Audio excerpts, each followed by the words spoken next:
बिस्मिल्लाहिर्रहमानिर्रहीम। अस्सलाम वालेकुम फ्रेंड्स। सर्दियाँ आ चुकी हैं और सर्दियाँ आते ही गुड़ से बनी हुई जो चीज़ें हैं ना वो बहुत अच्छी लगती हैं। गुड़ वैसे भी हमारी सेहत के लिए बहुत अच्छा है। तो आज हमारे चैनल पे बनेगी गुड़ पीनट चिक्की। बहुत ही मज़े की, बहुत ही हँसता ये चिक्की बनती है और अहम बात कि 2 से 3 चीज़ों से ये ज़बरदस्त रेसिपी बन के तैयार हो जाती है। तो वीडियो को स्टार्ट करते हैं। सबसे पहले यहाँ पर 2 मेन इंग्रेडिएंट जो कि हम इस्तेमाल करेंगे, पीनट यानी कि मूँगफली और साथ गुड़। तो यहाँ पे दोनों का वेट जो है ना वो मैंने लिया 300 ग्राम, यानी कि 300 ग्राम मूंगफली ले लिया और 300 ग्राम मैंने ले लिया गुड़। तो दोनों चीज़ों का जो वेट है ना, अगर क्वांटिटी कम ज़्यादा करेंगे तो वेट जो है ना वो दोनों का एक जितना ही रहेगा। अब हम चलते हैं सबसे पहले मूंगफली की छिलके भी उतारने हैं और इसकी थोड़ी सी हमने भुनाई करनी है ताकि ये मज़ीद कुरकुरी हो जाए और इसके छिलके फिर आराम से उतर जाएंगे।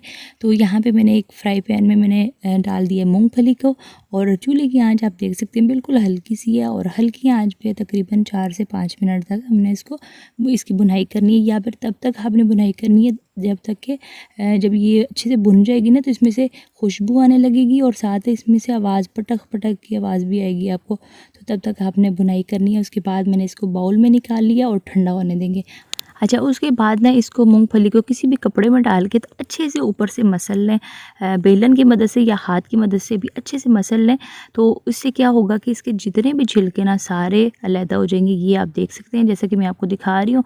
इसको हल्का हल्का से झटकते जाएंगे परात को, तो ये सारे छिलके साइड पे आ जाएंगे और मूंगफली साफ़ होती जाएगी। तो या फिर दूसरा तरीका ये है कि ये जो पकौड़ों वगैरह के लिए जो छाना इस्तेमाल होता है ना, उसमें आप डाल के इस तरीके से छानते हैं तो सारे छिलके नीचे रह जाएंगे और जो साफ़ सुथरी मूंगफली है ये ऊपर आ जाएगी। तो दोनों तरीक़ों में से आपको जौन सा भी पसंद आए, इस तरीके से मैं सारी मूंगफली साफ़ कर लूँ और उसके बाद फिर मैं आपको नेक्स्ट स्टेप दिखाती हूँ। तो यहाँ पे मूंगफली साफ़ हो चुकी है। तो ये फर्स्ट स्टेप हमारा मुकम्मल हो चुका है। मूंगफली को हम साइड पे रख देंगे और दूसरा जो स्टेप है जो आपने इसी टाइम करके रख लेना है, यहाँ पे मैंने ले लिया है चकला और बेलना। यहाँ पे आप दूसरा तरीका जो है वो भी इस्तेमाल कर सकते हैं। बटर पेपर ले लें या प्लेन पेपर के ऊपर आप घी लगा के या ऑयल लगा के ना, तो 2 पेपर ले लें, वो उनके ऊपर लगा के तो इसी टाइम आप रख लें। लेकिन चकला बेलना जो है ये हर घर में अवेलेबल होता है और आसानी से हो जाएगा। बाद में आपको पेपर उतारने की टेंशन भी नहीं होगी। तो ये ज़्यादा आसान मुझे लग रहा है। तो यहाँ पर ना इसके ऊपर मैं घी लगा लूँगी, इसके ऊपर भी और बेलन के ऊपर भी, ये दोनों चीज़ों के ऊपर घी इस टाइम लगा के आपने रख लेना है। क्योंकि बाद में फिर आपने अगर लगाना शुरू कर दिया इसके ऊपर घी तो फिर आपकी जो पीनट चिक्की जो बन के तैयार होगी ना वो फिर सख्त हो जाएगी। तो आपने ये अहम काम पहले करके रख लेना है। अब नेक्स्ट स्टेप की तरफ चलते हैं। फ्राई पैन में मैंने गुड़ डाल दिया और गुड़ के साथ ना 3 से 4 खाने के चम्मच एक कप में मैं आपको पानी दिखा रही हूँ। ये वक्फे वक्फे से थोड़ा थोड़ा करके हम डाल देंगे अगर ज़रूरत पड़ी। और इसके साथ जो दूसरा आपने काम करना है, किसी भी बाउल में पानी डाल के वो भी आप इसी टाइम पर अपने पास रख लें। तो चूल्हे की आंच बिल्कुल दम वाली आंच है। इसके ऊपर हमने गुड़ को पिघला लेना है। तो यहाँ पे गुड़ जो है ना हल्की आंच पे आपने पिघलाना है। और यहाँ पे ये आप पानी में दिखा रही हूँ थोड़ा थोड़ा करके ना मैंने सारा पानी डाल दिया था। तकरीबन 4 खाने के चम्मच, 300 ग्राम में तकरीबन 4 खाने के चम्मच पानी मैंने इस्तेमाल किया। और दरमियानी आग बिल्कुल हल्की आंच पे ही हमने इसको पिघलाना है। और साथ ही साथ 1 चाय का चम्मच मैंने देसी घी ले लिया। देसी घी से ना एक तो इसका टेस्ट बहुत अच्छा आएगा और दूसरा जो बाद में हम चिक्की बनाएंगे ना, आप देखिएगा इसके ऊपर बहुत अच्छी सी शाइनिंग, एक बहुत अच्छी सी चमक आएगी। तो यहाँ पे हम हल्की आंच पे इसको पकाते जा रहे हैं। तकरीबन 4 से 5 मिनट तक हमने इसको पकाना है। और उसके बाद ना यहाँ पे थोड़ा सा मैं मिक्सर डाल दूँगी पानी में और देखते हैं कि हमारा ये जो शीरा है ये तैयार हुआ है कि नहीं। तो तकरीबन 7 से 8 सेकंड तक ना आपने पानी में ही रहने देना है और उसके बाद फिर चेक करते हैं इसको। तो यहाँ पे मैं इसको 7-8 सेकंड के बाद चेक कर रही हूँ। ये देख सकते हैं आप, ये बिल्कुल भी तैयार नहीं हुआ च्युइंगम की तरह। ये काफ़ी इसमें लचक है अभी इसमें। तो हमें ये लचकदार नहीं चाहिए बल्कि हमें क्रंची चाहिए। इसकी जो निशानी होगी ना अच्छे शीरे तैयार होने की, वो ये होगा कि जब हम इस पर डालेंगे तो बिल्कुल क्रंची हो जाएगा। तो अभी यहाँ पे ये तैयार नहीं हुआ। तो दोबारा से हमने इसको पकाना है। 3 से 4 मिनट के बाद हमने दोबारा से चेक कर लेना है इसको। तो यहाँ पे चमचे को बिल्कुल आपने छोड़ना नहीं है 1 मिनट के लिए भी, बल्कि इसको मुसलसल मिक्स करते जाना है। तो यहाँ पे दोबारा मैं इसमें डाल रही हूँ। तो अभी भी इसमें ना थोड़ी सी लचक थी, अभी सही तरह से ये तैयार नहीं हुआ था, लेकिन मैंने अपनी सेफ्टी के लिए जो है ना दोबारा से इसको चेक किया। ये देख सकते हैं आप, अभी भी इसमें लचक है, लेकिन पहले की बनिस्बत ना, पहले आपने देखा था काफ़ी ज़्यादा ये इसमें लचक थी, लेकिन अब थोड़ा सा बेहतर हो गया। तो इसका मतलब है कि ये तैयारी की तरफ जा रहा है। तो 2 से 3 मिनट तक हमने दोबारा से इसको कर लेना है। अब यहाँ पे दोबारा मैं थोड़ा सा मिक्सचर इसमें डाल रही हूँ 7 से 8 सेकंड तक, और यहाँ पे हमारा मिक्सचर जो है ना ये तकरीबन रेडी है। तो जब आप इसको चेक करेंगे ना, तो आपने चूल्हे के ऊपर इसको छोड़ना नहीं है, बल्कि आप दूसरी साइड पे रख देंगे, क्योंकि इसका टेम्परेचर काफ़ी ज़्यादा हाई है, तो इसलिए आपने दूसरी साइड पे इसको रखना है। और यहाँ पे ये आप देख सकते हैं जो हमने मिक्सचर डाला था पानी में, एक क्रंची है, इसको तोड़ें तो इसमें से आवाज़ आ रही है, इसका मतलब है कि हमारा जो शीरा है ये अच्छे से तैयार हो चुका है।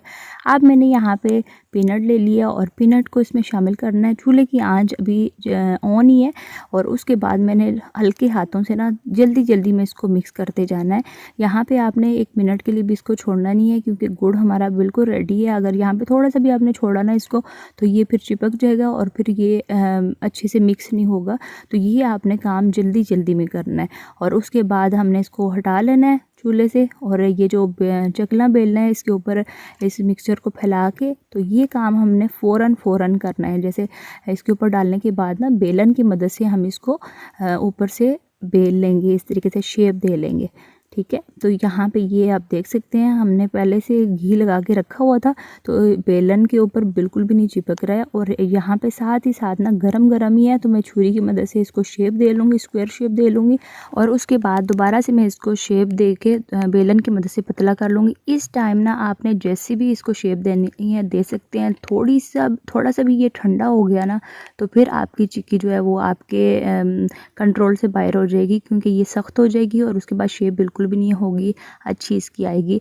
तो यहाँ पे बेलन की मदद से मैंने इसको पतला कर लिया, और साथ ही साथ ये भी काम आपने इसी टाइम करना है, यानी कि कटिंग इसकी, क्योंकि गरम से ये कटिंग होगी, बाद में ये क्रिस्पी हो जाएगा। तो यहाँ पे जो है ना मैं तकरीबन 2-2 इंच के फासले से छुरी की मदद से कट लगा रही हूँ इसको, और स्क्वायर शेप भी इसको दे रही हूँ। तो यहाँ पे ये सारी कटिंग जो है ना, ये सारा काम आपने गरम चिक्की के साथ ही करना है, ठंडा बिल्कुल भी नहीं इसको होने देना। तो यहाँ पे मैं कटिंग कर लूँ, उसके बाद इनको अलहदा करते हैं, और इसको बना के आप किसी भी एयर टाइट जार में डाल के रख सकते हैं। तो ये बिल्कुल भी सॉफ्ट नहीं होगी, बल्कि क्रिस्पी ही रहेगी जब तक आप इसको इस्तेमाल करते हैं। तो आज मैं आपके साथ शेयर करूँगी तिल की बहुत ही खस्ता और कुरकुरी चिक्की बनाने की रेसिपी, और बहुत ही आसान है इसको बनाना, और टेस्ट में ये बहुत ही मज़े की बनती है। तो चलिए वीडियो को स्टार्ट करते हैं। सबसे पहले यहाँ पे मैंने ले लिए तिल 1 कप, और 1 कप ही मैंने ले लिया चीनी।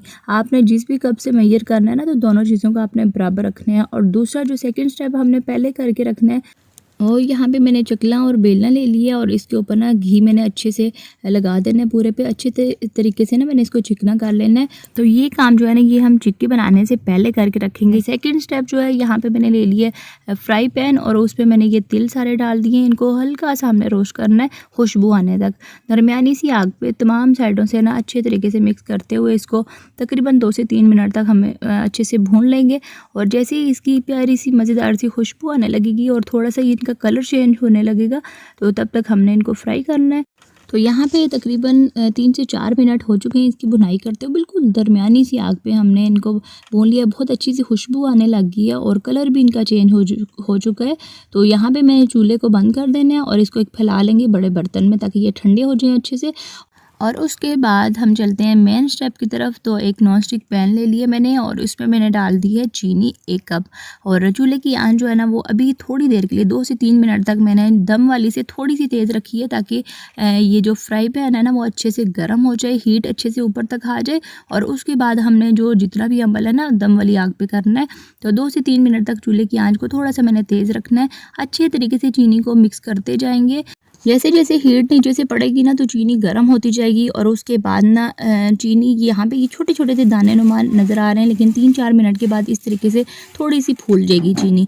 और जब फूल जाएगी ना, तो फिर भी हम इसको मिक्स करते जाएंगे, और आगे चल के मैं इसकी आवाज़ भी आपको दिखाती हूँ। और यहाँ पे आपको नज़र आ रहा होगा थोड़ी थोड़ी सी चीनी मेल्ट होने लग गई है। तकरीबन 4 से 5 मिनट के बाद ना ये तो हल्की हल्की सी मेल्ट होना शुरू होगी, और साथ थोड़ा थोड़ा सा इसका कलर चेंज होना शुरू हो जाएगा। और ये आग चूल्हे की देख सकते हैं बिल्कुल दम वाली मैंने रखी हुई है, दम वाली आग पे ही आपने इसको करना है। और आहिस्ता आहिस्ता ये 3-4 क्लिप ना मैंने बनाए थे तकरीबन 3-4 मिनट के बाद। तो यहाँ पे ये देखें थोड़ा सा कलर इसका चेंज होने लग गया है। और यहाँ पे मैंने कोई पानी इसमें शामिल नहीं किया। आपने भी पानी नहीं शामिल करना, क्योंकि पानी अगर आपने शामिल कर दिया ना तो फिर ये जुड़ जाएगी चीनी और वो फिर उस तरीके से अच्छी शीरा जो है ना वो जल्दी नहीं बनेगा आपका। तो आपने दम वाली आग पे मुसलसल इसको चम्मच चलाते जाना है। यहाँ पे थोड़ा सा आपने सब्र से काम लेना है, चूल्हे की आंच को आपने तेज़ नहीं रखना, बिल्कुल दम वाली आग पे ये सारा अमल करना है ताकि आपकी फिर कुरकुरी और मज़ेदार सी चिक्की बने। तो यहाँ पे ये इसका कलर भी चेंज हो चुका है और जो चीनी फूल के थोड़े से स्टोन नुमा शक्ल इख्तियार कर गई थी, तो आहिस्ता आहिस्ता ये मेल्ट होना शुरू हो गया। अब हम अच्छे से इसको मिक्स करते जाएंगे। तो यहाँ पे ये थोड़ा सा अमल जो है ना वो आपको मेहनत तलब लगेगा, लेकिन थोड़ी देर के बाद चीनी अच्छे से मेल्ट होने लग जाएगी और ये आप देख सकते हैं। तो यहाँ पे ये शीरा माशाल्लाह से तकरीबन तैयारी की तरफ है, तैयार हो चुका है। 2-4 दाने ये जो चीनी के नज़र आ रहे हैं ये भी अभी मेल्ट हो जाएंगे और ये चम्मच को भी ना हम अभी इसी स्टेज पे साफ़ कर लेंगे। जो चीनी इसके ऊपर जम गई हुई है तो इसको छुरी की मदद से उतार लेंगे ताकि ये भी मेल्ट हो जाए। और ये आप तार देख सकते हैं कैसे बन रही है। माशाल्लाह से शीरा बहुत अच्छे से तैयार हो चुका है। अब दम वाली आगे और इस पे अच्छे से मिक्स कर लेंगे इसको। तो यहाँ पे अच्छे से हमारा माशाल्लाह से ये शीरा तैयार हो चुका है। अब मैंने ये जो तिल भून के रखे थे ये मैंने इसमें डालने, और ये काम जो है ना आपने बड़ी एहतियात से और झटपट से करना है। यहाँ पे चूल्हे की आंच दम वाली रखी है, क्योंकि यहाँ पे चूल्हे की आंच को आपने बंद नहीं करना, नहीं तो फिर क्या होगा कि यहाँ पे ये सेट होने लग जाएगी चिक्की हमारी। तो अच्छे से मैंने जल्दी में मिक्स करना है। यहाँ पे 1 मिनट की भी आपने देरी नहीं करनी, इसको छोड़ना बिल्कुल भी नहीं है। अच्छे से मिक्स करते जाएंगे। और दूसरी तरफ जो है ना वो हमने जो चकला बेलना है उसके ऊपर भी घी लगा के रखा हुआ है। तो जल्दी से इसको अच्छे से मिक्स करेंगे। तमाम शीरे में ना चूल्हे के ऊपर ही हम इसको मिक्स कर लेंगे ताकि चीनी में ये जो तेल है अच्छे से मिक्स हो जाए। तो ये तकरीबन 1 मिनट इसमें लगेगा और उसके बाद हम चलते हैं। यहाँ पे अच्छे से मिक्सिंग हमारी हो चुकी है, ये आप देख सकते हैं। अब हम चलते हैं चकले बेलने की तरफ। और हमने चिकना पहले से किया हुआ था तो इसलिए हमें आसानी हो जाएगी और फ़ौरन से हमने इसके ऊपर डाल देना है। तो यहाँ पे ये जो चम्मच के ऊपर भी लग चुका है, इसको भी अभी आप ना छुरी की मदद से उतार लें, नहीं तो बाद में ठंडा हो जाएगा फिर सेट नहीं होगा। सारा मिक्सचर डालने के बाद चकला बेलना जो है ना बेलन की मदद से अच्छे से मैं इसको बेल लूँगी। और ये काम जो है वो आपने जल्दी में करना। थोड़ा बहुत अगर उतर भी जाता है तो यहाँ पे आप इस टाइम ना जल्दी में सेट कर सकते हैं, नहीं तो फिर बाद में जो है ये सेट नहीं होगी, सख्त हो जाएगी। तो जितना आपने पतला रखना है चिक्की को इस स्टेज पे आप रख सकते हैं, क्योंकि तकरीबन आधा सेकंड लगेगा। ये आप देख सकते हैं कैसी आवाज़ आ रही है। तकरीबन 30 से 40 सेकंड में ना ये अच्छे से ठंडी हो चुकी है। और यहाँ पे मैं छुरी की मदद से अच्छे से ना बड़ी एहतियात से नीचे से अलहदा कर लूँगी इसको। और यहाँ पे मैंने छुरी की मदद से इसके पीस करने चाहें, लेकिन यहाँ पे ये सख्त हो चुकी है। छुरी की मदद से तो बिल्कुल भी नहीं इसकी शेप बन रही, तो मैं अब इसको ऐसे ही तोड़ रही हूँ। अगर आपने छुरी की मदद से इसके पीस बनाने हैं ना तो आपने जब गरम होगी ना उसी टाइम आप इसको सेट कर लीजिएगा। लेकिन यहाँ पर ये इस तरीके से भी बहुत ज़बरदस्ती लग रही है माशाल्लाह से, और बहुत ही कुरकुरी खस्ता ये माशाल्लाह से चिक्की बन के तैयार हुई है। और ये मैंने इनको तोड़ लिए बड़े पीसेस में। और इस ज़बरदस्ती रेसिपी के साथ ना मैं आपसे इजाज़त चाहती हूँ। वीडियो को लाइक और शेयर ज़रूर करिएगा। चैनल को अगर अभी तक आपने सब्सक्राइब नहीं किया तो सब्सक्राइब करके बेल आइकन को ज़रूर प्रेस करिएगा। मिलते हैं फिर किसी और नई ज़बरदस्ती वीडियो के साथ। अल्लाह हाफिज़, फ़ी अमान अल्लाह।